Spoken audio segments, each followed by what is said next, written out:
So for the next question, we have 6 gram of hydrogen gas at a temperature of 273 Kelvin was isothermally expanded to 5 times of its initial value and then isochorically heated so that the pressure in the final state becomes equal to that in the initial state. So for that problem, if we draw a P versus V graph,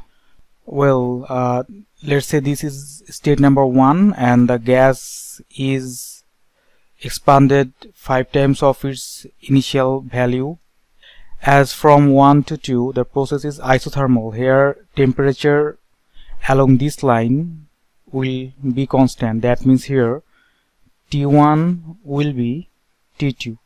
And then let's get back to the question.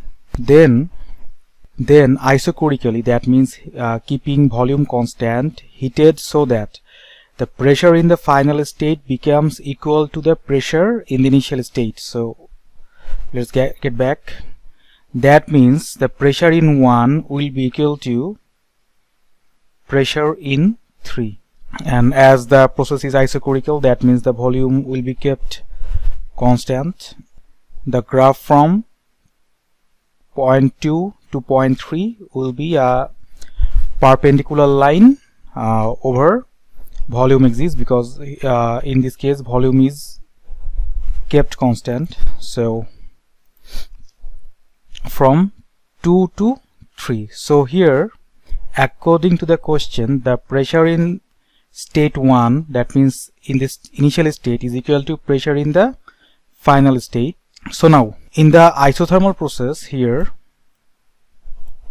that means from 1 to 2, where the process is isothermal, that means temperature is kept constant, according to the question, as it is expanded 5 times of the initial value, V2 is 5 into V1, and we all know in isothermal process change in internal energy is 0. That means in isothermal process the total heat change is only used up in doing external work. So will be dW here, and by formula we all know nRT ln V2 by V1.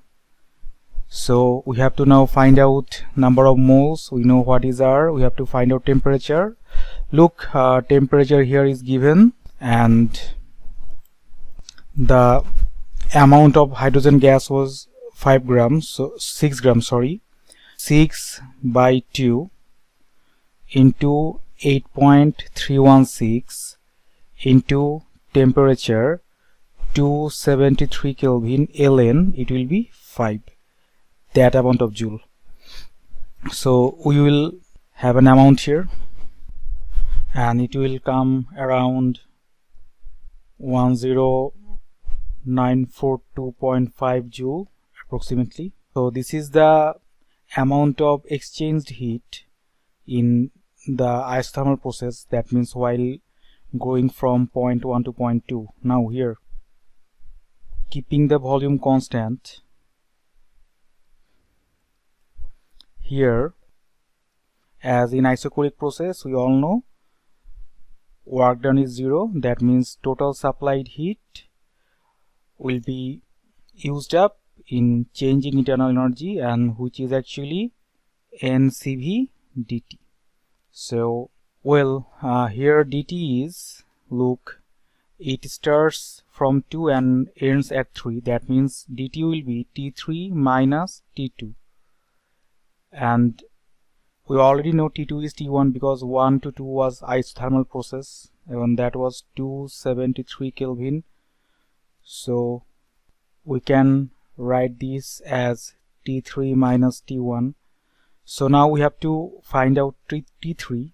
So for 1 and 3 we can write, because here P is constant, we can write V1 by T1 is equal to V3 by T3, and we already know that V3 is actually equal to V2 because the process 2,3 is isochoric, so volume is kept constant. So we can write V2 by T3, or we also know V2 is 5 times of V1, so these two will go out, and T1 is already given 273 Kelvin. So using this we can find the temperature at stage 3 will be 1365 Kelvin.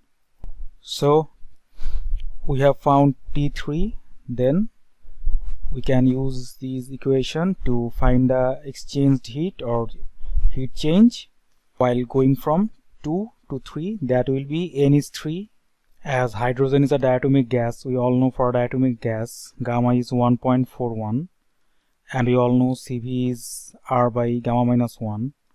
So let's plug in. R is 8.316 by 1.41 minus 1, and T3 just came out to be 1365 Kelvin, and T1 was 273 Kelvin. So this amount of heat was actually exchanged while going from while going from point 2 to point 3 in a isochoric process. So here the answer comes out to be 67977 joule. So total heat exchanged is dq1 plus dq. We get